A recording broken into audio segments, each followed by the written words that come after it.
Fill her up. You're listening to the Gas Digital Network. I went online to become a private detective.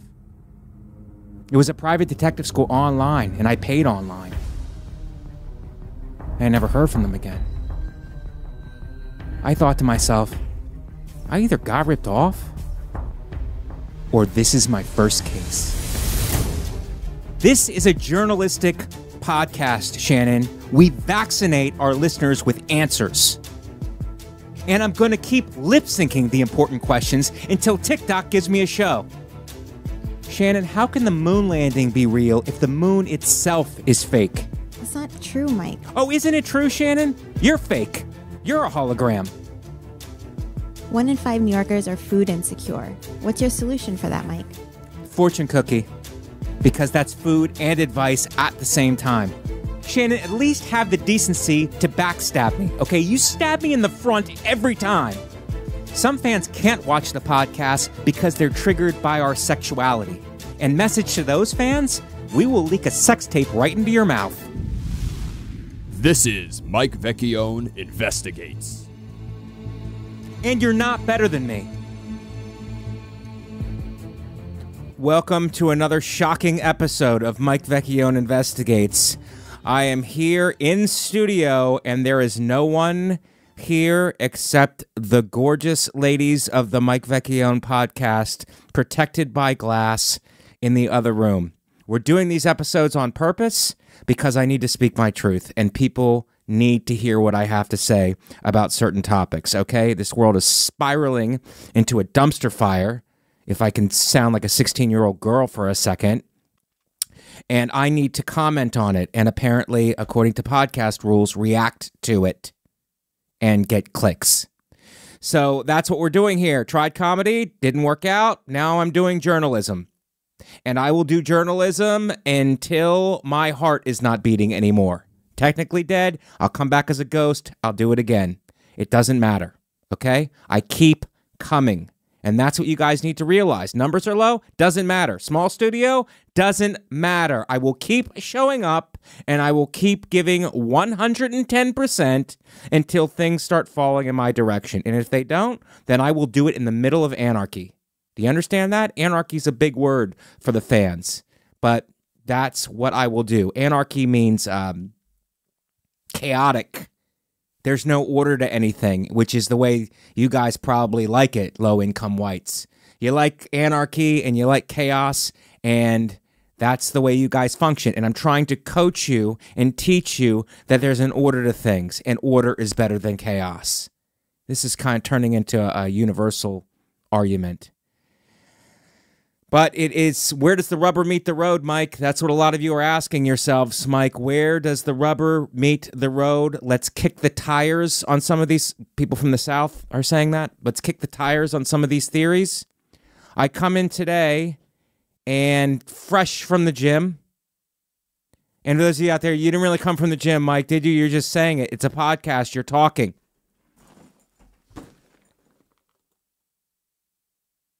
This bag I take with me to the gym. Why would I go through the trouble of bringing a prop bag in order to shove it in your faces? Fresh from the gym. Did I feel like going this morning? No, I didn't. Have a little bit of a stuffed up nose. The weather is changing. People are polluting the oceans. So the weather is, it's cold, it's hot, it's cold. It hurts my sinuses. And so I did not feel like going this morning. Plus, I was waken up by blue-collar workers, low-income whites, and they're just drilling and doing some asbestos something removal, something that's apparently necessary. I'm using air quotes for those of you who can't afford a computer. Necessary for the building, and it woke me up, and actually a good friend and fellow comedian, former roommate Dan Soder once dated a girl who called 911 on blue-collar workers because she was woken up. And at first I thought that's ridiculous, but I woke up this morning singing a little bit of a different tune. I agreed with her. It's not wrong to call 911 on these blue-collar union guys who are trying to make money by doing necessary or in many cases unnecessary work on a building that is not going anywhere, okay? It just is what it is at this point, and I don't think we need to wake up, or maybe how about late afternoon drilling and plumbing instead of early in the morning? Some people work at night, and it woke me up. So I was not in a great mood this morning, and but I forced myself to do my affirmations. I will take any adversity and I will transmute it into victory. I will take any and all adversity. I will transmute it into victory. That's what I do. I transmute adversity into victory. Small studio, great podcast. Put me in the bathroom, better podcast. Put me on the street doing the podcast in a small puddle. You will get the best content that you've ever had in your damn lives. So I woke up a little tight. Did the affirmations. I take all of the drilling and plumbing and I use it. I'm just operating on a high frequency. You just jacked up my frequency with your what kind of jackhammering you're doing. I just tune into the jackhammering, I transmute it, and I'm operating at a high frequency all of a sudden. Katie Hannigan couldn't take it. She's like, this is disturbing my mind. I have to go to a cute coffee shop somewhere. And so she leaves, she bails, I look over my notes, and I go, time to go to the gym and get it in. Do I feel like going? Nose a little stuffed up. Not a good morning. Was waking up out of a dead sleep with jackhammering. Felt like calling 911. Didn't do it. First responders have better things to do than to arrest construction workers. Pack my bag, I get it in, I go to the gym, all business. And then I come into the studio and I just kind of mention it, that I just is coming from the gym. What's this bag about? A lot of people were probably wondering. A lot of the drug users in the studio, what's in the bag? Workout stuff, just coming from the gym. And then Natalie had to go, oh, I go to the gym too. I go, Natalie, don't you show me up. Don't you try to show me up. You go to the gym too? You have a trainer, Natalie? And I just felt under attack from Natalie because she was basically saying my gym workout trumps your gym workout. And I just did not take it well. I didn't take it well. I was just lashing out because I felt small. I was intimidated by the powerful workout that you did. And I was like, I'll never compete with that. I did a very, very small, very beginner workout today. But Natalie, then why did you pipe up like that? Why did you have to get your... Is it because of the YouTube series that you're doing? I wanted to find some common ground. But the way you did it was almost like kind of, I did it too. And it's like, Natalie, calm down, first of all. You obviously didn't get that much of a workout in if you still have the energy to pipe up and point your finger and go, I got to work out in too. Now, what did your workout consist of, Natalie? Let the fans judge. Let the Gas Digital world judge what your workout was about. It was mostly arm and shoulder exercises on equipment that I've never used before, and I had to ask Paco for help of like what the form was and stuff. So that lets you know how low I am, that I was asking Paco for help on what to do. You were doing mostly shoulder and arm and arms. Okay. And you need that for the studio to get to the buttons? Yeah. A lot of arm work in my job, actually. Not a lot of leg work at the desk. What did you do for your spine and lower back, Natalie?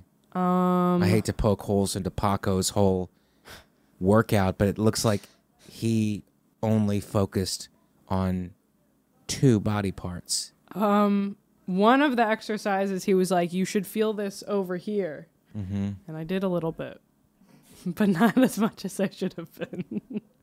Which means that I'm probably not great at form. Natalie, stop criticizing yourself. You went in there, and it was a beginner's workout, and you did 2 body parts. And then what did you do for cardio? Jogged a little bit. What's a little bit? For 6-7 minutes. 6 or 7 minutes. Just to warm up. Just to warm up. And then, but after your arm and your arm and shoulder workout, did you do any cardio? No, just before. Okay. I stretched. That was it. Okay. Well, Natalie, I mean, that is what I guess you would call a workout. You're doing right. your shoulders and your back. I run I more, would take you but through a I was workout. I'll trying take to- you and Shannon through a workout, and I will push you. I'm sure you will. We need to go to a gym. You wouldn't be allowed in my gym. You don't. I can't. I You don't have the cannot status. get in there. Natalie and Shannon, you cannot get into my gym. And you know who else couldn't get into my gym? Katie Hannigan. And we walk by the gym, and I go, you cannot get in there. And she gets frustrated with me saying that. But I have to remind her, this is not for you. It's my gym, and there's a person in front to make sure that riffraff does not come in that gym. And I'm calling you guys riffraff right now. So we have to go to a mutually a gym that we can all get to that's not going to cause a scene, where the cops won't be called if you guys go into it. And Shannon piped up and she said, I worked out last night, trying to even one-up you and me. Oh my God, that's a variant. And I couldn't believe it that Shannon goes, I worked out last night. I worked out last night. And it's like, podcast has become a pissing contest, and I'm not gonna sit here and take it. Shannon, what was your workout last night? I went to the boxing gym. This is my 3rd week back. Shannon's in a fight club.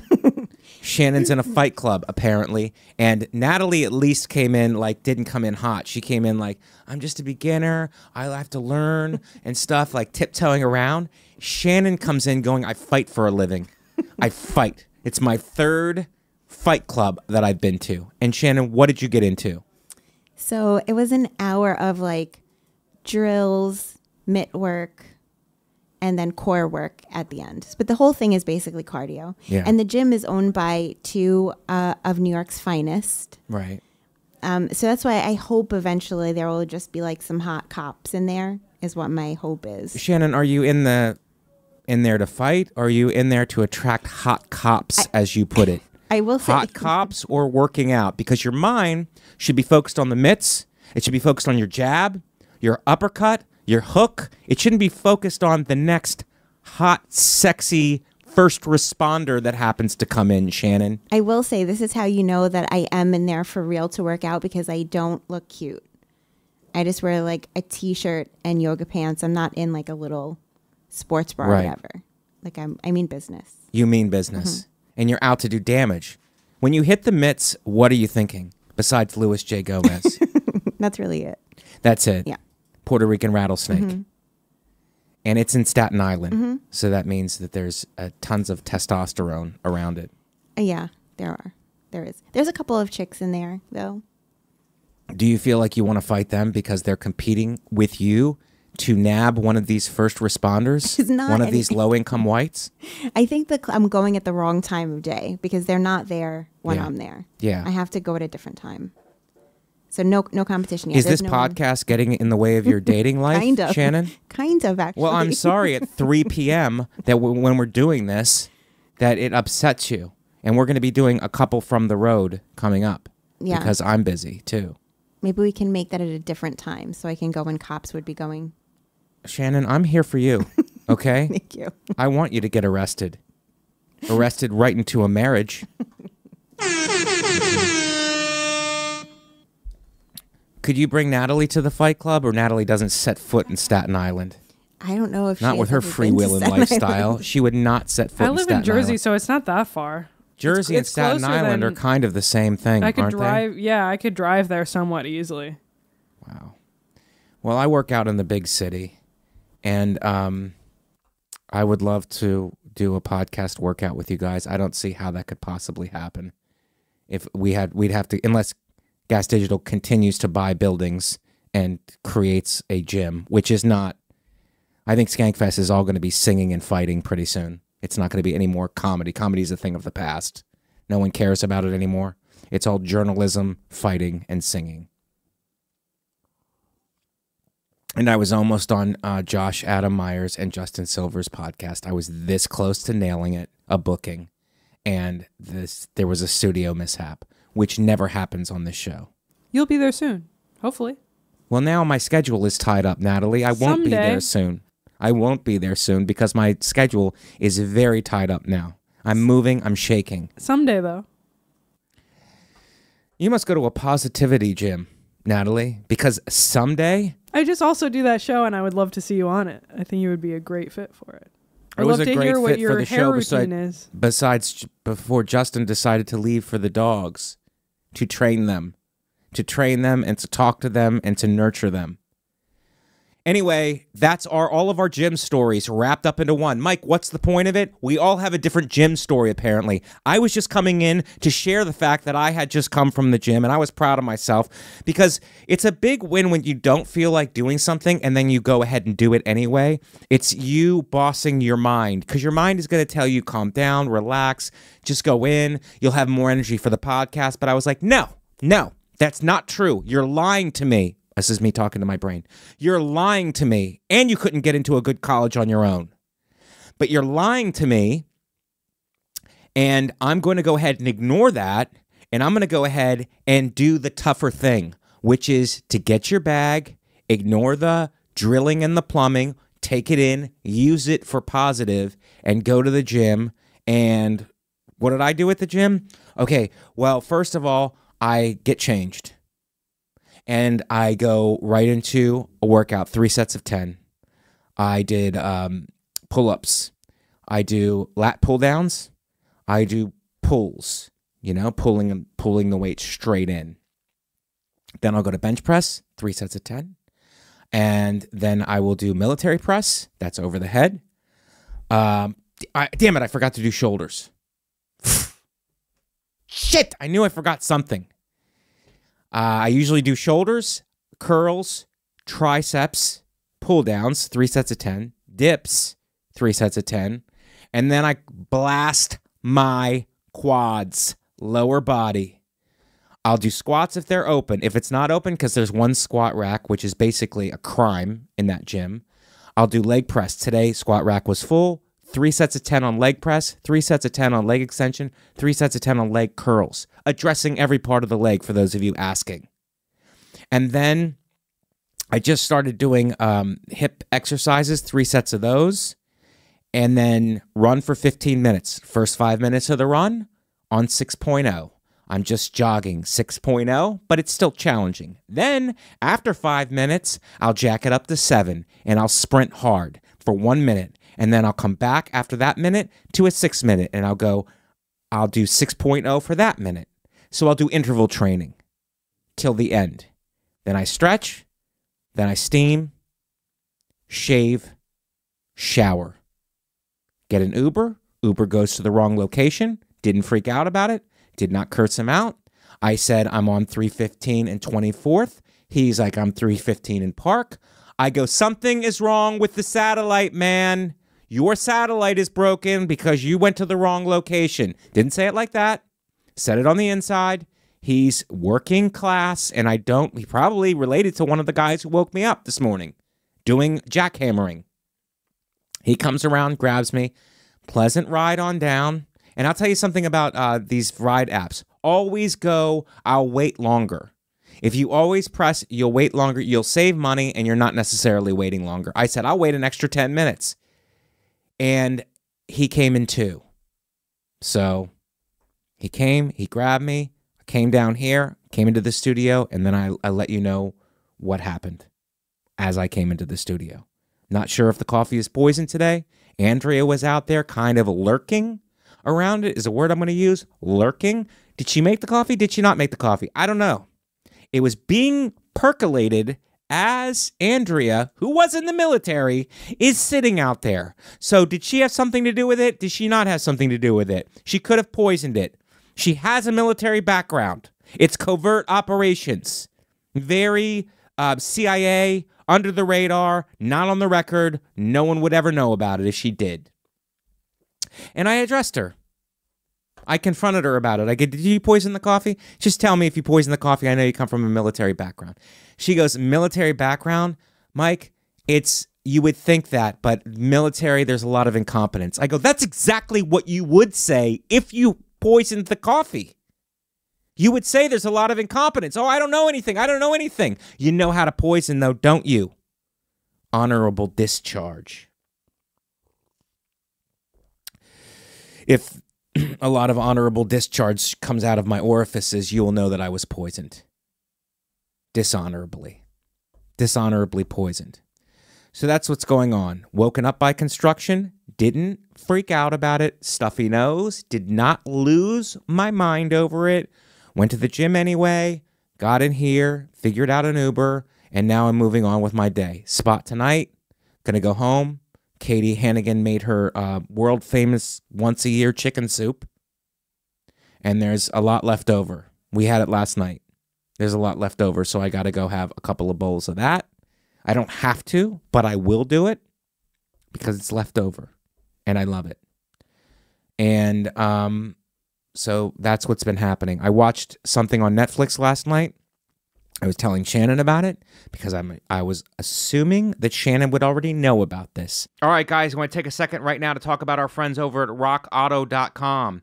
Ever have a friend that has a guy? Nobody can find something, but your friend has a guy? Well, I've got your guy for auto parts, and it's rockauto.com. RockAuto.com has been in business for 20 years, and while every other business in this country might be raising prices or low on stock, when it comes to auto parts, you've got a guy. I'm telling you, RockAuto.com has the auto parts you need in stock at reliably low prices. If you've got a used car, it's probably appreciated in value. The car market is hot, which is why now's the time to keep your car well maintained. It feels good knowing you're driving a reliable car, and RockAuto.com makes it easy with every part you need at low prices. So go check out rockauto.com if you're looking for auto parts. Rock Auto is your guy. And let them know we sent you. At checkout, let them know that you heard about them at Mike Vecchione Investigates. Put our show name in so that we can get the credit. rockauto.com. All the auto parts you need at amazing prices. All right, guys, let's get back into it. It's a documentary series called Killer Sally, and it's about a bodybuilder who was in the military, much like Andrea, who tried to poison me today. And she's a bodybuilder. She becomes a bodybuilder in the military, and then she marries another bodybuilder who's also in the military, and they bodybuild together. And then it goes badly, and then she kills him because the marriage is abusive. Because everybody, I guess in a bodybuilding marriage, it's required that you're on steroids. Everybody is on steroids in a bodybuilding marriage. Do you want to watch the trailer? Let's watch the trailer for the fans who don't know about Killer Sally. These bodybuilders are, it's not just all muscle and smiles and tanning. Go ahead, Shannon. Aside the fate of Sally McNeil, a female bodybuilder accused of killing her husband, another bodybuilder, on Valentine's Day last year. You're going to be going to a shelter because of what I did to Daddy. Sally McNeil has a tremendous physique, and she's married to Ray McNeil. She's married to Ray McNeil, who's certainly one of the most muscular pros alive. He looked like the statue of David. He was beautiful. Lust at first sight. Sally was the main breadwinner. They were into some funny stuff. There's a seedy side of bodybuilding. Nobody talks about it. A man would pay for what was known as muscle worship. It's basically muscle prostitution. If I wrestled 10 of them, that's $3,000. Made Ray happy that it was paying for his steroids. Then he hit me. 911. I just shot my husband because he just beat me up. You shot your husband? Yes. Sally McNeil took a shotgun and blasted her husband and shot him again in the face. I'm sorry if I disappointed you, John. She protected her kids like a wild animal. I remember how torturous it used to be to have to sit there and watch him abuse my sister and to know that I was next. Sally didn't talk about what was happening with Ray. And I've learned to suppress things and block them out. To me, this was a premeditated murder. He was shot in the face while on the ground. I have a right to defend myself. I couldn't take it anymore. I didn't want to die. That's Killer Sally. And I just think that some of you are going to watch that and use it as an excuse not to go to the gym. And just go, I can't go to the gym. I do not want to kill my spouse. I do not want to kill my loved ones. That's where it goes. When you start with these, like a young Natalie going in there, starting with a shoulder exercise, starting with a 7-minute run and some curls. And then, you know, she figures that's where it's going to end up. probably shooting your loved one, but that's not where it has to go. You could just go to the gym and not be a bodybuilder. Did you finish the documentary? I finished the first episode. Oh, because I'm curious. I am going to watch this, but the second shot, like that's what I'm curious about. Is like I understand the first shot for self-defense. Oh, Shannon, you're going to the court case now. We just got the story of it was right up to the point where she shot him. But it didn't go into the trial yet. You're like right on the legal side of things, and you need to go. The first shot, yes, I get that. But the second shot, it's like doing another set of legs when you don't need to. Yeah, I don't know. I'm just trying to figure out if she's right or wrong. You're trying to figure out if you should still be going to the gym after watching that? No. Shannon? No, it's also, I don't know. I'm going to watch it. I'll tell you what one of the things was, and it kind of hits home for me because I have a wrestling background. She needed money. The women's bodybuilding was not, you didn't make as much money as the men's bodybuilding, so she needed money.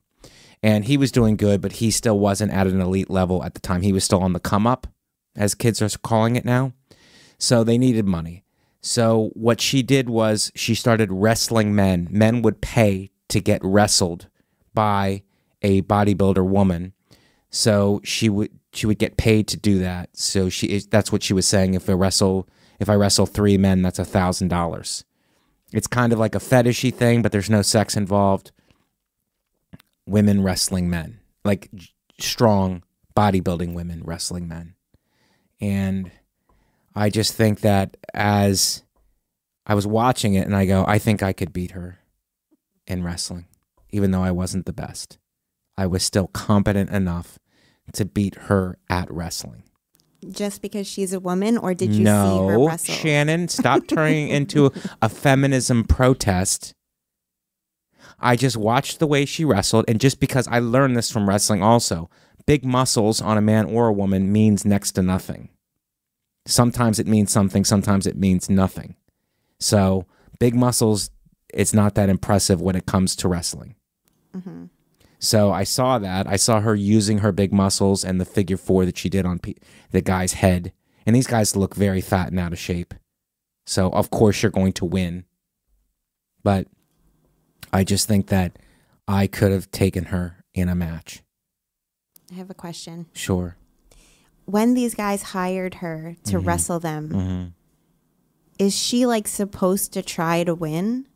Or do they do different things where it's like, let me win? Or like, what's the purpose? I think it's a role play.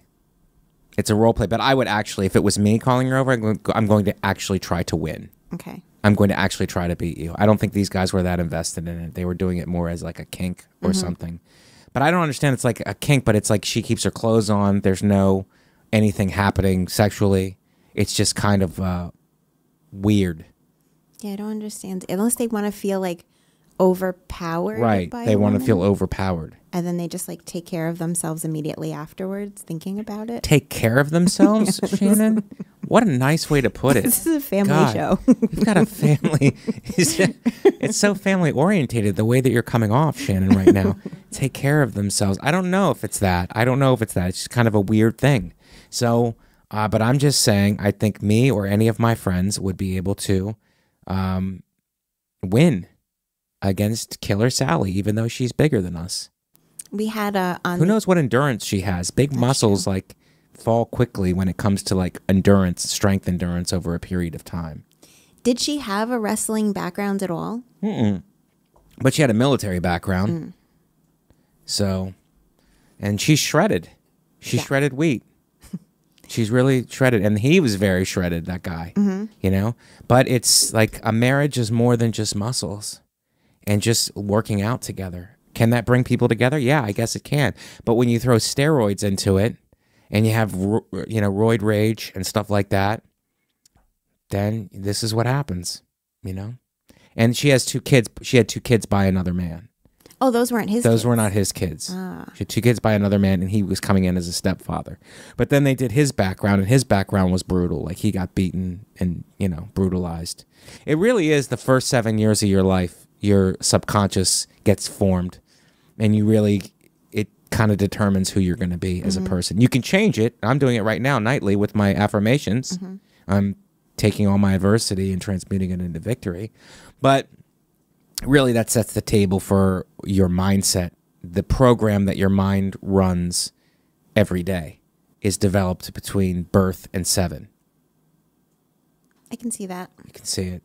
So if you get beaten brutally and you come from a brutal background, is it any mystery that you're going to be kind of a monster? Unless there's an intervention of some sort, you're going to be pretty much a monster on the back end. Yeah, I do think it is like a combination, because I had this conversation with a friend the other day about serial killers and like the recipe for a serial killer. And it does seem to be like this magical combination of nature and nurture, where like you're already predisposed to it in your mind.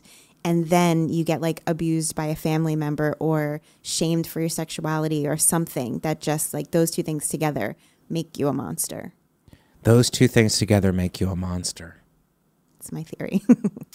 What about hurting animals? It's always they hurt animals or something. So I've heard a psychologist recently say that that doesn't necessarily mean that they're going to be a bad person. You're more of a plant guy, maybe. You've hurt animals because you're just more of a plant.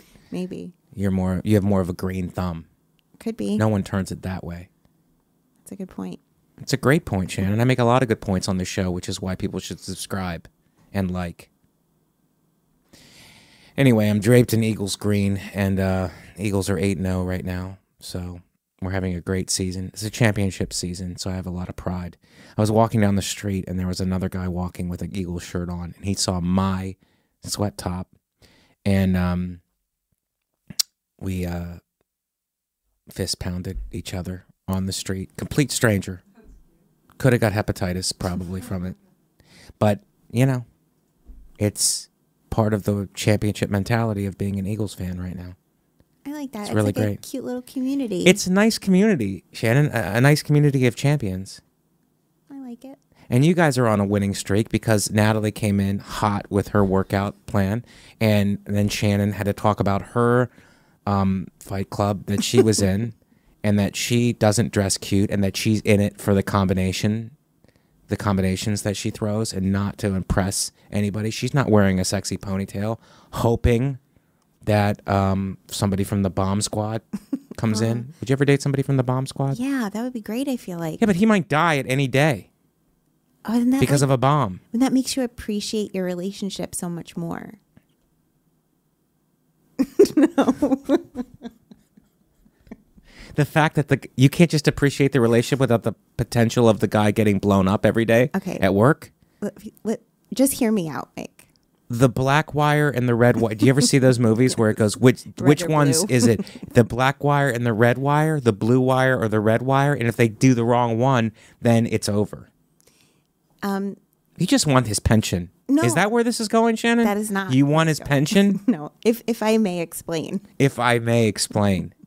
It sounds like your book that you just came out with. If I may explain, the Shannon Lee story. So, on like reality shows and stuff, as much of it is like contrived, but they, the challenges and the setup of like keeping people away from their friends and family and then just putting them in the house and all the experiences they go through kind of like creates feelings in them or expedites them at the very least. And so I feel like for me, it's so hard for me to connect with people, yes, and have emotions towards people, that maybe I need something that's like very exciting, like a guy who is in the bomb squad, to like create or help me to feel something. You need a guy to get almost blown up every day, the potential for him to get blown up every day in order to feel something. Someone has to love him. Someone has to love him. So, yeah, I'm okay with it. And you need that adrenaline rush. I don't know. I've never experienced this, but since you mentioned it, I don't hate the idea of it. You don't hate the idea of it. Well, what if he goes out and he does his job and they're looking for a guy who is doing random bombings around town, and then he gets a call and he calls you, he's like, I'm going to be late. And you're like, okay, so you're I'm just trying to set this up the way I've seen it. Okay. He realizes the guy that they're tracking is very elusive. Mm-hmm. So he calls you and he goes, where are you? You go, I'm about to go home. And you go, okay. And then he calls back and they've wired your home. Oh no. And you turn on the oven to make a nice dinner and kaboom, it blows up. They got the wrong, that's like a real scenario in the bomb squad. Because these psychos who are planting bombs don't have any honor. And they could plant a bomb, you know, because the bomb squad is going after them and they think to themselves, let me go after the bomb squad. Therefore, I will be free to bomb more. And as a comic, I know that about bombing, metaphorically bombing. So it's like, I'll go after the bomb squad. Are you ever worried about that, Shannon? So here's the thing with that. I feel like there are so many members of the bomb squad, aren't there? For them to go through all that work of like finding all the families of the bomb squad. But he's a high level, maybe he's the captain. I mean, you're not much for dating betas. Right. You're mostly alpha driven. Mm-hmm. So he's like the captain. He's the guy figuring out, and he gets very close. This is a screenplay I'm working on. He's getting very close to figuring out who the bomber is, and right before he does, the bomber decides to send a message and blow up his family, which is you, and perhaps a cat. That is also unfortunate. That is very sad. I mean, it's all terrible. It's all terrible, and it's a movie that I think would sell. But before that, did I find love? Yeah, you found love, and now you're in pieces, literally. I mean, it's better to have like loved for the short time, right? Yeah. Loved and lost hugely. But I didn't lose really. I don't know the difference. It's him that's going to have to now deal with this because he failed. It's really his fault. It's his fault. He's going to have to move on. But he's going to have to move on. Because maybe he can't let go of the fact that his mistake led to the love of his life dying. Yeah, but he's going to have to go to therapy and get past it and probably, you know, move into another house. Who would want to have that house rebuilt? And who would want to have that house rebuilt with another woman in there after? First of all, who's going to... You have to explain that to your next person that you're going to date. Like what happened in your last relationship. And you have to explain that then. Here's how I feel the rest of the movie. Do you think anybody is going to want to date them besides you? That's not going to happen because in the rest of how this movie goes, how I see it going is he is so tortured by this, what happened. And he just spends the rest of his life trying to seek revenge by getting that bomber. Just like Man on Fire with Vin Diesel, I think that's the name of the movie, where his wife gets murdered by this like assassin, and then the rest of his life he just spends trying to get the assassin. So this guy, this captain of the bomb squad, is just going to spend the rest of his life trying to get that guy, which is going to take a while. Yeah. And so that's what the rest of his life is going to be focused on. He's not going to find love again. Well, I mean, I think that I'm just trying to make it so that the movie sells. He... is very distraught over the fact that this bomber blew up his wife, who he loves. Your newlyweds, let's call it that. Okay. And so he decides it's not worth going on being a man anymore. So he changes his gender.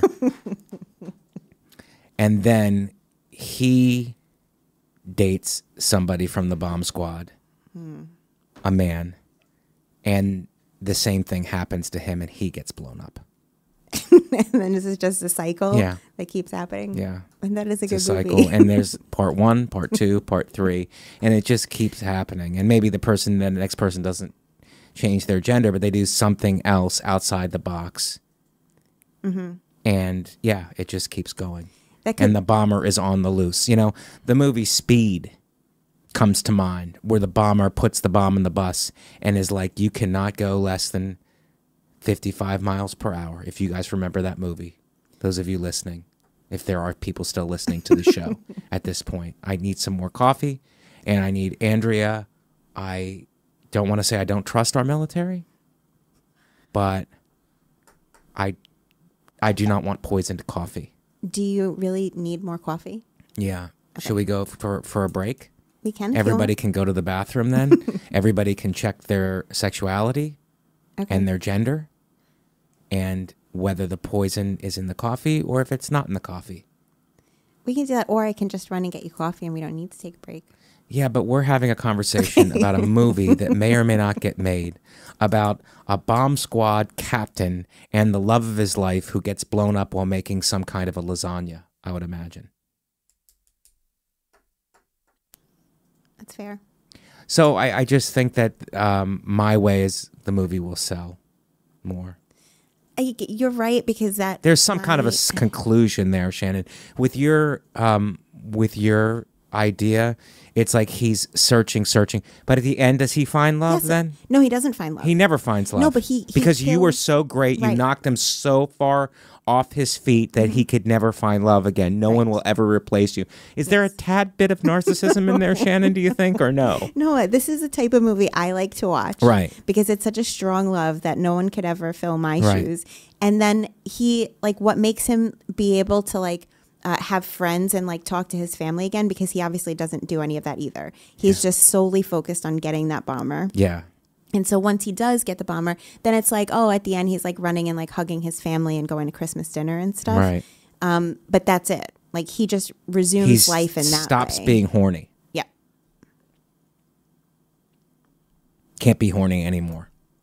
The bomber stole that from him. Yeah. Okay. But with your idea, it could be like, I forget which one of the movies it is. What is it, Halloween or whatever? Which is the one with Jason? Yeah, Friday the 13th? That's Halloween. Oh, okay. So that one where it's like eventually they do like in space or whatever. Yeah. With your idea, you can do that. You can be like, oh, this is like part 3 in space. Okay, here's another amendment to my idea. You're dating, and then I really have to go to the bathroom. Okay. Oh, that's what this is all about. You don't really coffee. need coffee. Okay. Coffee and bathroom. Okay. You're dating the captain of the bomb squad.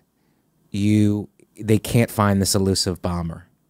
He keeps bombing, and your husband is very good at his job, and he's obsessed, and he's getting close. So the bomber blows up his house, accidentally killing you, the wife. Mm-hmm. Then he becomes uncertain of his gender, becomes a woman, and then starts dating the bomber. Oh, but doesn't know it. I feel like that's good. Yes. He doesn't know it. Yes, Shannon. Yeah. You're. Do you want a producer's credit for that? Yes, because please. Okay, so that's how Hollywood works. Yeah. So he doesn't know it. He doesn't, but slowly finds out. Slowly finds out that this was the bomber that killed his wife. That's good. Yeah, but then once he realizes that this guy has so many good qualities, that he forgives him. I don't like that. And they live out their days. He gets him to change and stop bombing. So the transition he made from man to woman is a mirror for the transition that the bomber makes from bomber to great husband. So then where is the justice? People can change. People can change, Shannon. Where is the justice for my death? It doesn't happen. There's no justice. Yeah, there is no justice for it. I don't like it's that. like we lost one. We lost a good one. No, that's crazy. We lost a good one. But people change, and people can forgive each other for bombing an innocent person, maybe. No, I don't like it. You can like forgive him, but that he should also be like in jail at least. But something more fun than jail. That's not a fun ending. Right. Or it's like he gets himself blown up somehow by something that he set up because of something that the captain does. Well, the captain, once he finds out, this is an amendment, we'll run this past a focus group. Okay. He finds out, so he rigs the house. The captain? The captain rigs the house the same way that the bomber rigged the house to kill his wife. He rigs his own house to kill the bomber. The bomber comes back, and he's making a lasagna the same way that you were making a lasagna. And there's some message that lets him know right before he turns on the oven that you're gone, and this is revenge. Because it's like he has to know why he's being killed. Right. It's for something that happened in the past. This is better. Okay. So then Or there's like a picture of me. Yes. Yeah. Yes. He turns on the oven. He's wondering about the picture. Then when he gets to the realization as to what has just happened, that the captain knows that the bomber blew up his wife, that he makes that realization and he goes, his face drops and then boom, the house goes up. Yeah. Yeah. Credits roll. Well, no, the credits roll, but no, the credits don't roll yet because now the captain has lost. Who's a woman now. Has lost two people. And two houses. Him or her, they. What's the pronoun? We got to be secure on this pronoun. It could be they or she. That's more dangerous than bombing both of the houses at this point. They then transitions back into a man and starts dating again. Why do you want him to continue loving other people? Goes on Hinge. Maybe bombers have their own app. But he's not a bomber. He or she maybe the bomb squad has their own app where they look for other responders. Maybe a nurse or something. Wouldn't that be great if there was a first responder app where first responders just date each other? Yeah, but and they don't step out. I would like to. Maybe it's like they could do it where it's like Raya, where if a first responder suggests a friend, and then they can also join. So if I know someone who's a cop, then they could allow me to join it, and then I could date one of them. Blue privilege.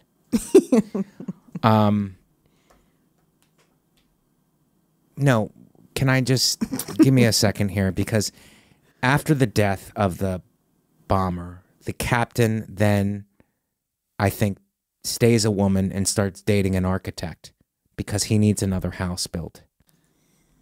And plus, he's done with all the bombing and an architect. That's a secure job of an architect, somebody who designs their dream home, which is bomb-proof, somehow bomb-proof.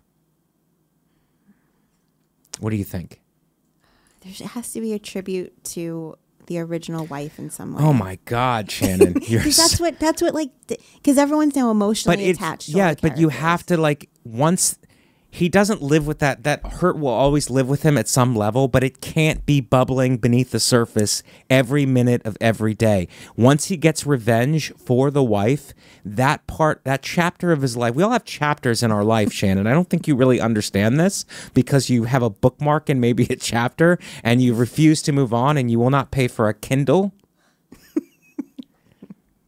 We all have chapters in our life, and after a certain chapter of your life, you have to put it out to pasture. You have to move forward. And you're stuck on the fact that this guy never gets to move forward. And he becomes a woman, you're fine with that, but you're not fine with him moving forward emotionally. Because I feel like the way that you're painting this movie is that the whole portion with me in it is like a quick thing that they just show at the beginning to catch you up, and then the whole movie is about him transitioning and then getting revenge.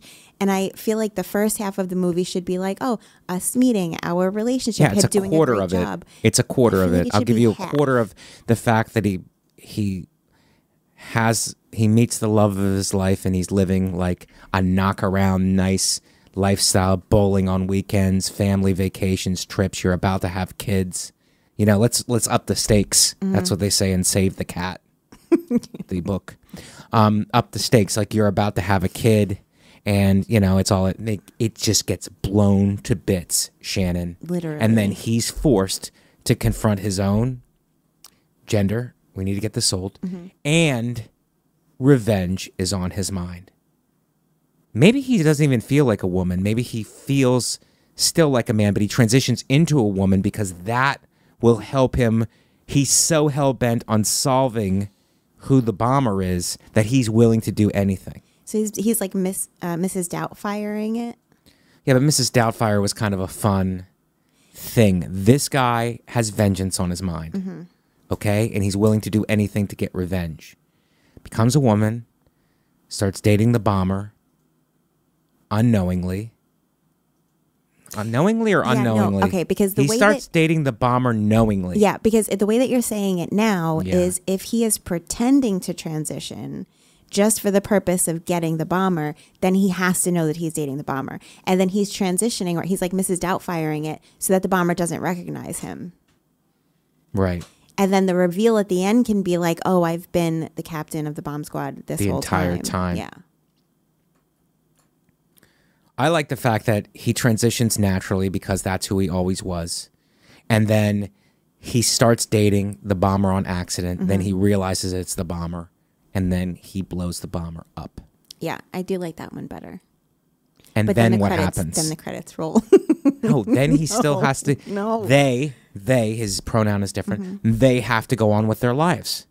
How? How does she, it's a she now, how does she go on with her life?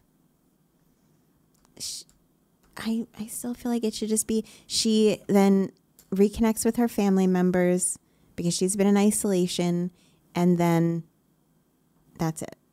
The end. There is no other love interest. For this part. No, the whole story. Part 2, there's another. Is there a door open? There was a door open for just one moment. I mean, tell them to close the door. They're letting the COVID out. That's my new catchphrase. When someone leaves the door open, I go, close the door. You're letting the COVID out. That's a good one. I like it. I mean, that really gets people's attention. Do you want to pee now? Yeah. I mean, we had to work. We had to do Hollywood business first, Shannon. We had to get that movie squared away. And that's, I think, what we did. We just had a meeting on air. We live streamed a meeting. And now I'm going to go live stream a stream. Should I stay mic'd up in the bathroom? Do you think our fans want to hear It's a great idea. Okay, I'm coming right back. Okay. Can you hang with us through the break? That's something I'd like to say also. All right, we're coming back with stories.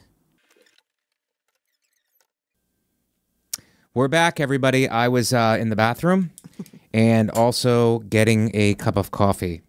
So we are back. Movie idea notwithstanding, I think it was a good work session that we had.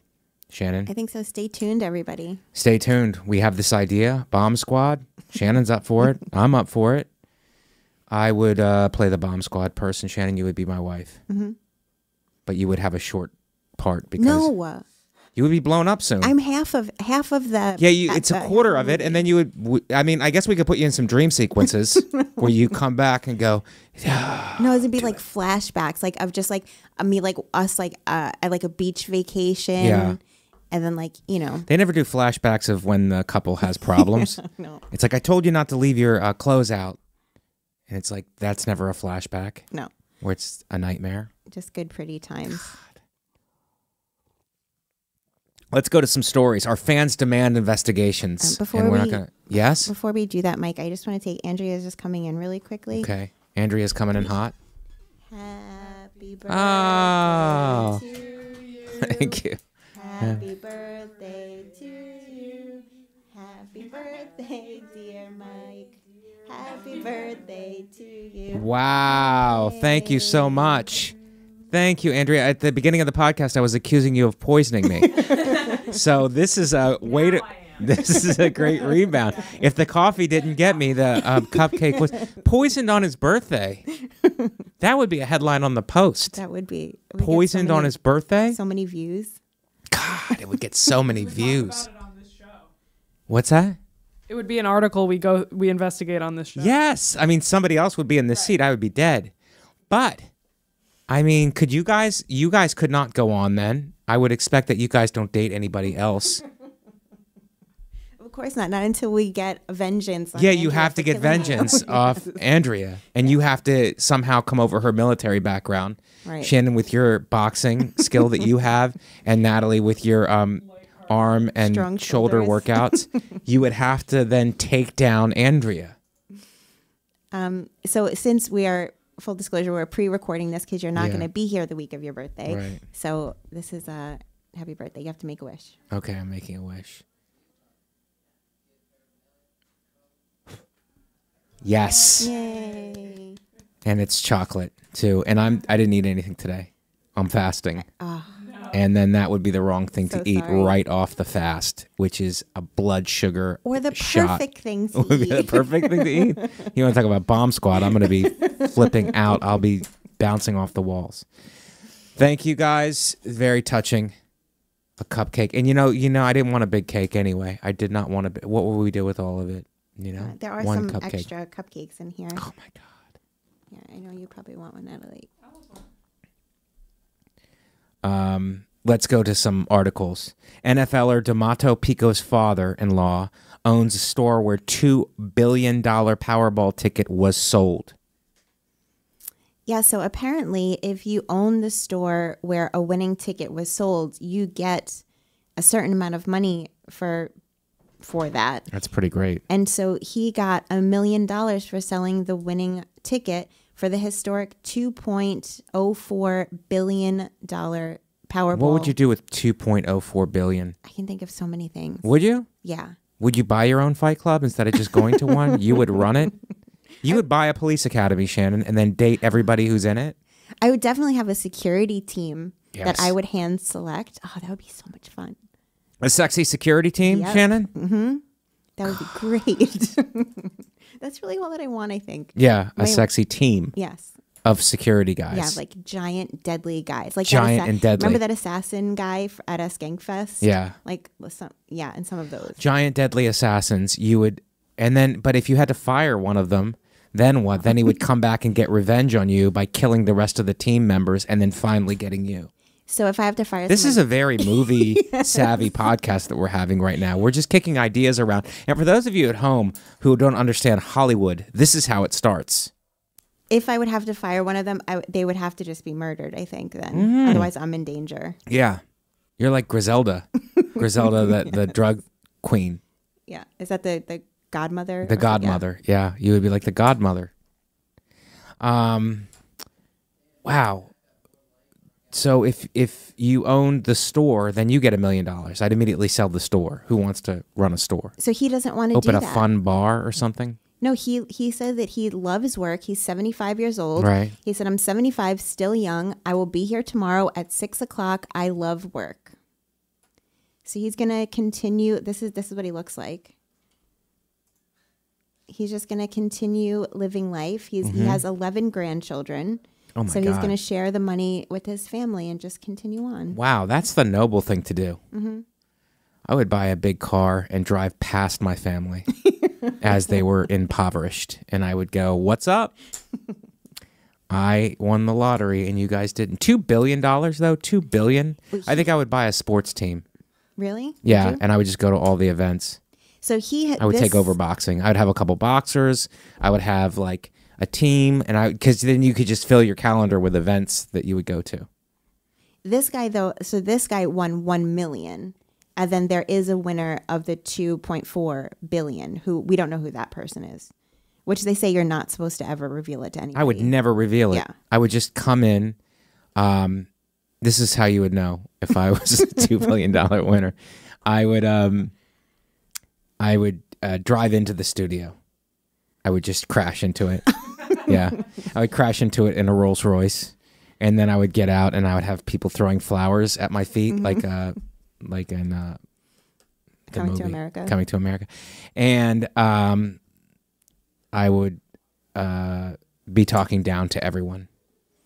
Okay. So we'll be on the lookout. But you'll still come in just for that one day just to do that?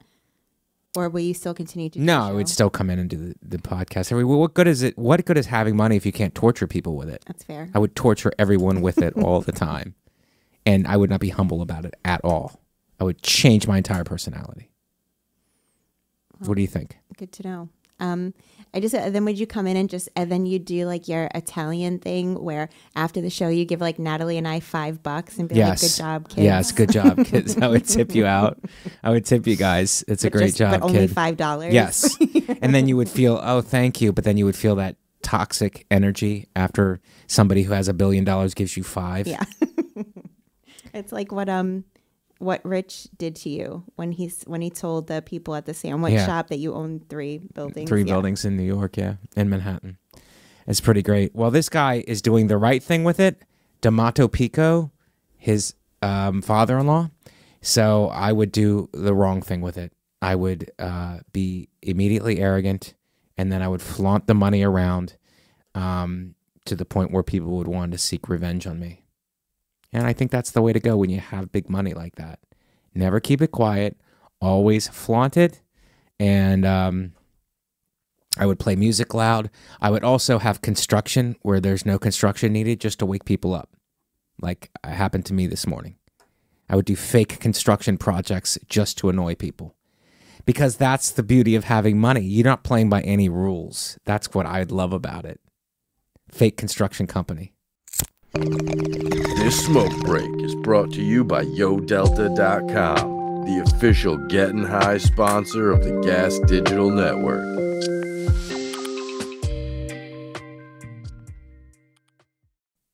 What are you building? This is what's going on. We're building. I would tell you, we're building nothing. We're making a lot of noise, and I would overpay the workers. I would overpay them. It's like we starting at 5 a.m. Like lots of noise, 5 a.m. And then also on weekends when you're trying to relax, noise. And you just build up, and we're building nothing, and then or like build up something and then just tear it down. Right? No. I want to build nothing. Absolutely nothing. You're just like hammering nails. Just hammering stuff into yes, and jackhammering. That's pretty big. Chainsawing. Yes, all the stuff. No result. And are you doing that just around random poor people or people that you have vendettas against? Both. I would say both. It would give me satisfaction because if you don't have an enemy, you'll make some very quickly with that idea. It's about having enemies, I think. People have to hate you in order for you to be successful. Haters, you got to have haters. Then you'd need a security team. Well, then I would hire a sexy security team of deadly women assassins. Deadly women assassins. That's good. Who know karate and weapons. And we're like just like tight all black. Yes. So they look hot while they're doing it. Yeah. Right. Let's go to the next story. Funny Money, Tom Brady and Gisele Bündchen, which is actually broken me up, Shannon. I really feel bad for this marriage. Now dealing with the collapse of crypto exchange FTX. And I feel bad about this breakup. I really do. I wish that there was a way. I think that the Gisele initiated it, and there's nothing Tom could have done in order to get it back. And now they are dealing with cryptocurrency, which, much like their love, also appears to be fake.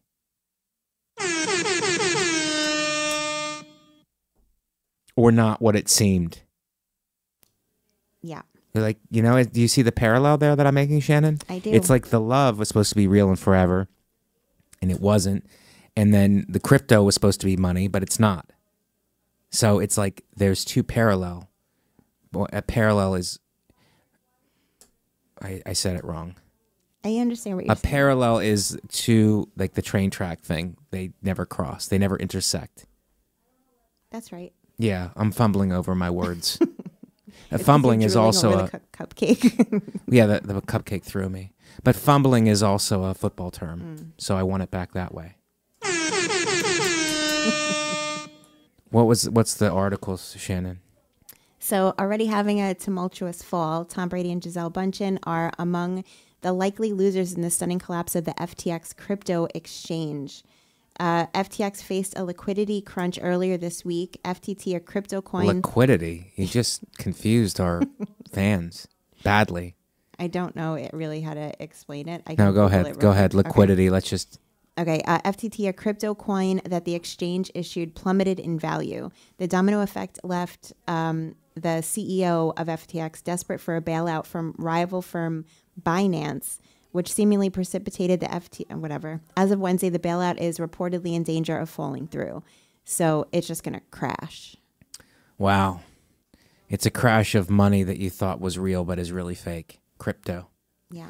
And, you know, I just think that people with this crypto stuff, like a story like this, do you think that people miss Bernie Madoff? Because at least he was a person. He wasn't like invisible crypto, something was nothing and nothing was something. It's like this guy did a scheme and no one can, he just moved money around and he was like a rascal. You know, there's a guy, he's like, that guy's a rascal. You know, with crypto something, it's like, I don't even know. There's no face to put with it. It's invisible money. It's digital. There's a blockchain, which people say a lot, but don't know really what it is. It's like the money has its own DNA, which is the blockchain. But there's no character. Like, people connect with eye contact and characters, and Madoff was a character. He stole everybody's money, and you go, this guy stinks. He's a villain. He's at least a villain that we can point to. With the crypto collapse, there's no villain that we can point to, Shannon. We just feel unfulfilled, like at the end of a movie where somebody gets blown up by a bomb squad and then just continues with their life. It does seem that maybe some people may be mad at Tom Brady and Gisele Bündchen because Brady was a brand ambassador and appeared in commercials for this crypto exchange. Oh, wow. False advertising. Yeah, or maybe they did believe in it. Yes, they believed in it, probably. I think Tom is good. So I think people may be mad at them because if they see like this face that they know, they buy it because of that, and now they're losing their money. But all things considered, you can live in Tampa for relatively no money, and I'm going there to perform soon in the spring. And I love Tampa, but it's like a great town that you could live in, and it's not, you don't have to have much money in order to survive. That's fair. It's fair. So Tampa saves it. These people were saved by Tampa. You could still live a pretty great life. But Tom and Gisele are going through it. And don't say that they're already rich. When you lose money, it still hurts, no matter how rich you are. And divorce hurts no matter what. That's a tragedy of life that can seep in. I don't care how much money you have. You can't buy feelings, Shannon. I mean, I know you think you can, but you can't. It's sexy security team. I really want that. I know you do. I know you want a sexy security team, but you think that's going to buy you love, and you can't buy love. I'll love one of them. All of them. Who knows? How great would that be? Your love is ubiquitous, Shannon? Look, if these are a bunch of guys no, I'm not going to look. Hand-selected, these like super hot, dangerous men. Yeah. And then what if I just like live happily ever after with them? Polygamous? Yeah. Is the word that you're looking for? Yeah, but only me. Only, they have to all service you. Mm-hmm. You're the queen. Yeah. Oh my gosh, yeah. I love it. Shannon, I'm going to say a word right now, and I don't want you to get hurt by it. And I want to see your reaction to it, because podcasting is about reactions now. Selfish. I thought you were going to say reality. No, not reality, Shannon, because I think you could pull it off. Listen, Mike. Given the right circumstances and the right money, you could pull it off, Shannon. And I just think it's not fair for the other guys who maybe want their own families and want one single woman to service you for the rest of their lives. Mike, there are plenty of men out there that have a bunch of wives, and no one ever shakes a stick at that. Shakes a stick, Shannon? So, are we in a crick? Are we doing this podcast from a crick because shakes a stick? Oh my God. Abandoned lot Shannon. Kentucky Shannon has really come through. It's nothing to shake a stick at. Wow. I think if men can do it, I can do it. Okay.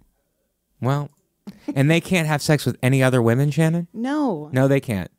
Even when you're with one of them, you can't. No, I'm going to like buy a private island, and it's going to be me and my sexy security team / husbands. Okay, you've brought something out in me that I'm gonna confess. Okay, you love this idea? No, it's something similar to what you're saying. Okay. Because I'm kind of berating you on it, Shannon, which you should never berate a woman because it's illegal. But if no relationship worked out, I'm very happy now, obviously. But if no relationship was going to work out for me, I was going to get a plot of land, and maybe in Utah or stuff where it's legal, and I was going to have a big house, and then 7 huts. I'm sorry, 5 huts, and then 5 women in the huts, each woman having their own hut, and then I would have children with all of them.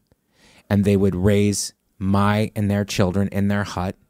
And then one day a week, they would bring their children to the main house, and we would have our day together. So the first hut would have Monday, second hut Tuesday, third hut Wednesday, fourth hut Thursday, fifth hut Friday. And I would have 5 different families, all on the same compound, but in different huts. Okay. And then Saturday is a break. No, Saturday I would one person I would get to see again, and then Sunday's a break, and then start again on Monday. So the one that you like, the one that did the best that week, gets to hang out with you again. Capitalism. Yeah, you have to fight for it, and you work hard for it, and then maybe you could rotate it. In all honesty, you could just rotate that one Saturday. It's like, I'm going to do it with number 2 today, number 3, number 4. And it's like, and then Sunday it's off. It's just football. You're watching football. And then, but everybody lives close. Everybody's on the compound. Everybody has their own hut. Everybody's taken care of, well taken care of, and well maintained. In their huts. In their huts. They're well taken care of in their little hut. Okay, a small house. Okay. I mean, you want to get technical about the housing Because you're of this? saying a hut, and I feel like that's like something with like sticks and clay. Well, it can't be as big as the main house. Okay. So maybe they have small portables on their, where they live. And they're living there with my children. Okay. And will the children interact with each other? Yes. Why not? Sister wives. Okay. But the point is, I think a lot of these things fall through because people don't have their own space. You need your own space, Okay. So I love how you yelled at me and said that my thing was selfish. Why is Shannon, yours... it's an investigative show. I have to poke holes in what you're doing. You can't just be the queen and then just behead anybody who has any questions or anything against what you're doing. But you're the king in your story. I'm just saying that it brought that out of me where it's like, if I wanted to do something, if I wasn't in a functional relationship and I had $2 billion, I would think about doing something like that. Got it. You have you have 5 different wives, children by each of them. What do you think of that? I'm okay with it. Are you okay with it? Yeah. Okay. Why not? I mean, because everybody is a consensual party in both of our Nobody is fantasies. made to stay on the compound. Right. And none of my sexy security team, they're not forced to be there. Right. Like they auditioned and stuff. Yeah. To do it. They auditioned to be sexual assassins. Yes. And if you're at home listening to this and you're not living in reality, you don't know what you're talking about. This is a reality for us here, okay? Sorry we don't live in your town and don't subscribe to your rules. Shannon's allowed to have a deadly security team made up of sexual men who could kill with one command. I'm allowed to have a compound with a hut, a series of huts, with women who have my children and come over to the house once a week. People are allowed to have different ways of living, okay? You shouldn't judge us. We should both play lottery tonight. We should do the lottery tonight. It'd be so great. And also a studio. Like there'll be a studio in my private island and on your compound. Like in either one, there would be like a studio so we could still do podcasts. We still have to do this podcast, Shannon. Thank you for saying that. You would be so tired from having intercourse from different members of your security team where you didn't even do your own ghost hunting fight club podcast. And I wouldn't do my investigatory podcast because I wouldn't have the energy. But that one day a week is key for rejuvenation. I would have that one day a week to rejuvenate. I'm sorry. Saturdays would be everybody comes over. Oh, I like that. And then Sunday it's just me. Okay. Or maybe Saturday I have it off, and then Sunday everybody comes over. But you can only have 5 wives at a time because of the days of the week. I mean, God dictated that when he did days of the week. 5, Monday, Tuesday, Wednesday, Thursday, Friday. Boom. Saturday is off. Sunday everyone comes over. We have a big picnic. I like it. I like it too. And I wonder if there will be like a day where like we hang out and it's like a play date where like we'll hang out together. You bring all your wives, I'll bring my sexy security team, and then we all just like have a picnic together. That's possible, That would be Shannon. fun. But I wouldn't want your sexy security team mingling with my wives because both of those, your security team and my wives are going to be a little starved for attention and they might be horny for each other. It's true. And that's a recipe for disaster. That's fair. Let's keep them separated. You and me can meet up for coffee. Okay. But let's keep your sexy security team and my sister wives separated. Is that okay? Yeah, that's okay. Okay. You didn't think it through, Shannon. No. You didn't think the deadly assassins could impregnate my wives? I mean, if they did, then we could just create something completely different. Where then it's more like a cult where like I'm the female lead, you're the male lead. We have my sexy security team, your sister wives. Everyone lives together in the same place and we just start this new civilization. Shannon, I like where your head is. I really like where your head is right now. We are the ones in power. I'm worried about your sexy security team taking aim at me and killing me. No, they can't do that. Yes, though. they can because they have the skill set. But I control them, and I would never allow that to happen. Yeah, but what if one of them goes rogue because you did them wrong? And what if he blows up your house? Yes, what if he blows up my house with a bomb? God, Shannon. Mom blasted for taking her son to Hooters for his 5th birthday. As someone who's having a birthday soon, this hits home for me. Should a mom take her son to Hooters? I wonder if this kid was breastfed. Apparently, yes. Shannon, what's the story? So there's not much of a story. As with most of these things, it originated from a TikTok video. So let me show that to you really quick. I need to see the evidence. This is my best friend Xander. He's turning 5 years old. Can I get a round of applause? It's your birthday, yes it's true. It's your birthday, yes it's true. And we're here to sing for you. And we're here to sing for you. That's fine. It's just going to be basically the story. But that's it. It just basically, the story is about everybody hating on them because they did this. He loves it. He loved it. And the girls were into it. Do they not have a role in it? And I love it when people from a restaurant are forced to sing happy birthday to you. I love that. Some people go, no, don't let them know it's my birthday. I go, I want them to know it's my birthday, and I want a song. And then I want them from happy birthday to go for he's a jolly good fellow. And I would like to be lifted above their heads and carried around the restaurant. Most people are like, don't make a scene. I'm like, make a scene. Make a scene. And I want everybody singing. And I want the busboys singing. And if they have to sing it in Spanish, so be it. Feliz cumpleaños. I want everybody singing. The line cook, the food runner.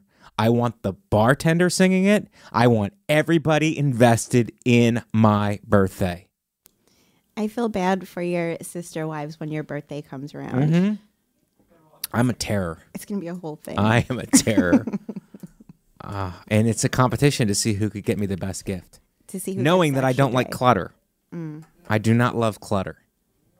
So if you're going to get me something, it better be something that I can use because I do not want to keep stuff that I do not use. I'm a minimalist.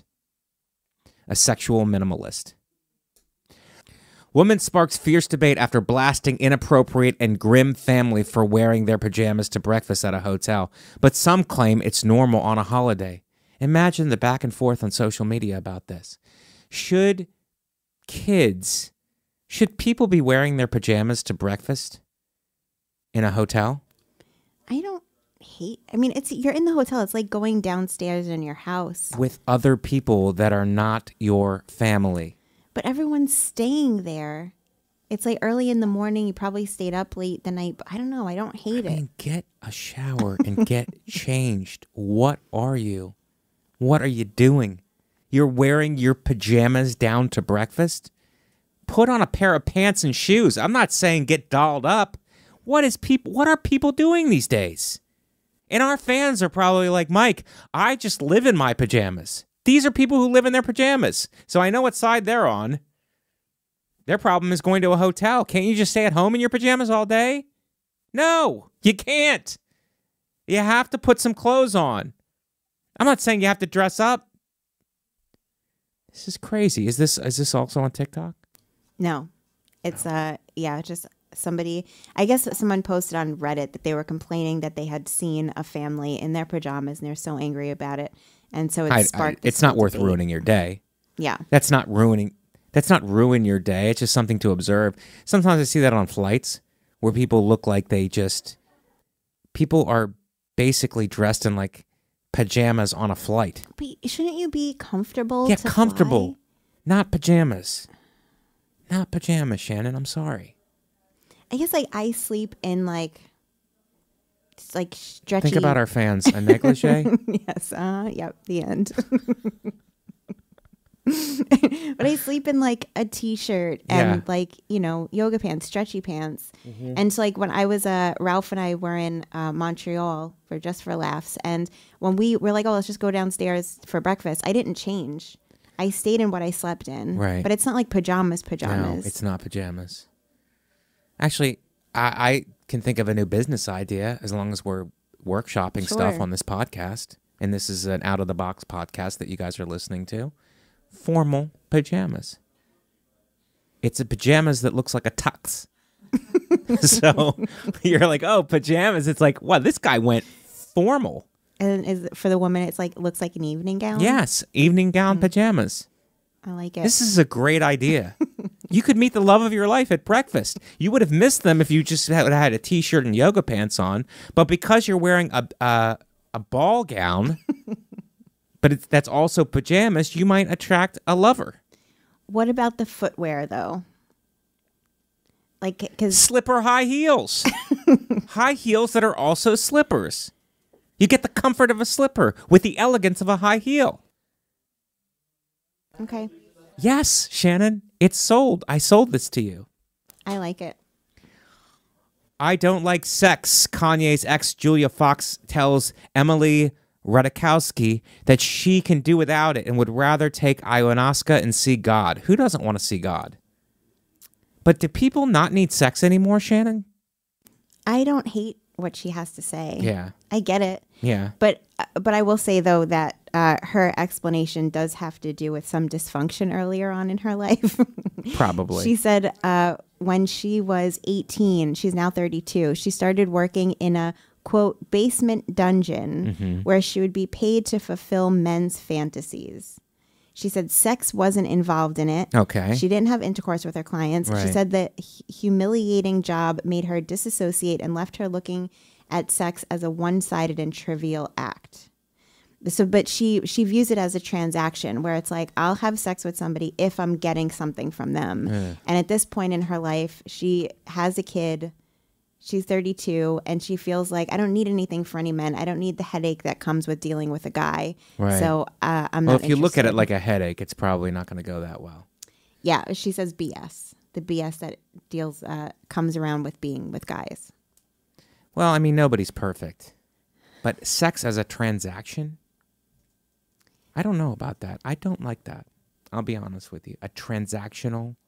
I just feel like because she's so hot. Mm-hmm. People are hot. That maybe she's used to, maybe if she's dating guys that are older with Right. money, then it is like an exchange. But she doesn't need money now, does she? I don't think so. She's hot and rich. Yeah. So that's maybe why she doesn't need it anymore. If you view sex as a transactional thing versus love, sex being part of love, which is how I guess it used to be. And guess it is for some people now. Sex as part of love. But if you're using sex as a transaction, as a form of cryptocurrency, perhaps, then it's different. This is her if you want to see what she looks like. Yeah, she's very pretty. And she was with Kanye, so maybe this doesn't say a lot for him either. But, I mean, let's go back to the dungeon thing. Yeah, I don't really understand. I what don't was understand that happening there. either. That's you're not having sex, but it is It's some like transactional. dominatrix stuff, maybe. No, I don't understand men like that either. Who like that? I guess it's men. They say it's men who are in power and in control and like to lose control. They like to be put on the bottom rung, being told what to do and being abused. But there's no sex involved. I kind of don't understand that whole thing. Yeah, I don't either. I don't know that I buy that there's no sex involved in the dominatrix stuff. Yeah, you don't buy it, Shannon? I don't. Well, if you lead with the sex dungeon and then you go, there's no sex involved, basement dungeon, and then go, no sex involved, you're going to raise some eyebrows there. That's true. Because it looks like something's involved. Sleep tight and avoid the bites. Hotel expert reveals exactly how to check your room for bed bugs in viral video, and all you need is a phone flashlight. Shannon, is it easier than we've made it? I think she talks about a lot of the stuff that you and I have already talked about. Right. Checking the corner of the mattress, Yeah. looking for like little spots of blood Yeah. on the mattress. But what she added that we haven't discussed before is to turn all the lights off in the hotel room, shut the blinds, because she says they're nocturnal. So this will invite them to like come out a little bit more. Wow. And then use your phone flashlight and go into the, like lift up the sheets and go into the corner of the mattresses and see if you see the little specks or not. This sounds like this sounds wildly inconvenient for the person looking for bed bugs. It's like cut the lights off because they're nocturnal, and then you have to put your flashlight on. So it's like you're telling a ghost story to yourself, is what it seems like. Yeah, I guess so. I mean, you can't see. Now, it's like you don't fight a shark in the water. Like, you know what I mean? Like, you don't go where they're comfortable. I get it. This is a picture of what you might find. Oh, my God. There are bed God, bugs. that brings back bad memories for me. Yeah, these little whatever this is advertising in the corner is really bothering me. Yeah. But these advertisers, they don't care. No. They don't know any morality. They'll sell whatever products they can off of bed bugs. Female self-help author is slammed for insisting women don't want to be bosses or waste their most fertile years chasing a degree. Yeah, so Bethany Beal was slammed after she claimed that women would rather ditch their 9-to-5s than waste most of their fertile years chasing a job or degree. So she basically says she has a list of 5 different things. She says, number 1, we don't want to compete with men in the workplace. Men can have the 9-to-5. Oh.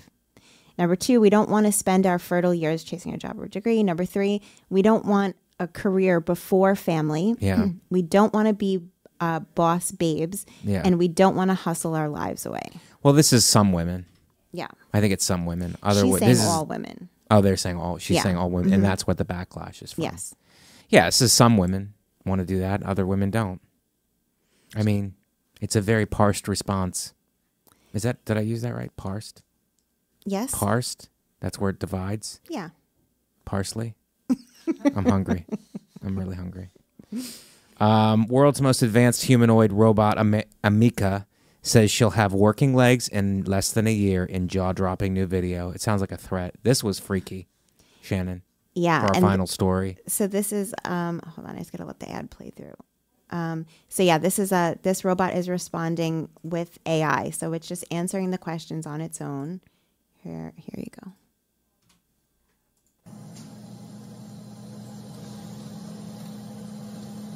I mean, this is very Westworld. Oh my God.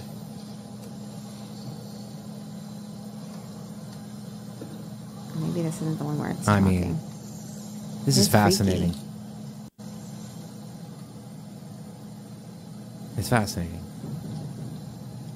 I think, let me look at another one where she's talking. I mean, she really looks real. Her facial expressions. Oh, this is a... Okay. Consciousness. The one where it's talking, it's showing it. Oh, here we go. Got it. Here you go. Okay. If I had to choose a month of the year, I would probably choose October because I enjoy the cooler temperatures and the leaves changing color. God. I love the British accent, too, because it's like, I'm a robot, but I'm also condescending. Walk, but I have seen prototype legs in the Engineered Arts Lab. The design of my legs is inspired by the robot Byron, developed by Engineered Arts Limited. It has unique mechanical properties. I think that's amazing, and I think that we're gonna be in the future. If something goes wrong, we'll be half robot. You'll be replaced with robot parts once they can mesh them with human cells. You'll be half robot, half person, like the $6 Million Man. We'll all be Steve Austin. There are groups of people, I forget what they're called, but they are advocating for that, and electively, they do this thing where they implant magnets into your fingertips so that you can do certain things more easily, but also about replacing body types with pieces of equipment just because you feel like it, not because you lost something. Right. People are trying to become cyborgs. People are trying to become cyborg and superhuman. Mm-hmm. I think you would have to have no criminal record. Would you? Well, because then you could commit crimes being a superhuman. Oh, yeah.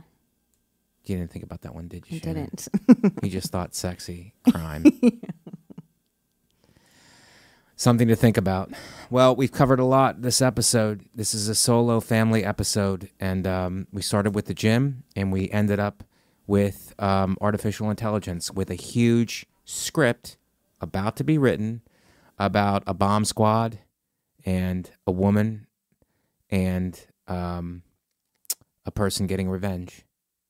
So this was the podcast, guys. It was a little more measured than we usually are. We're usually outraged and investigating, but this was a cauldron of ideas today, and I'm glad we did it. For Natalie, for Shannon, I'm Mike Vecchione. We'll see you guys next week.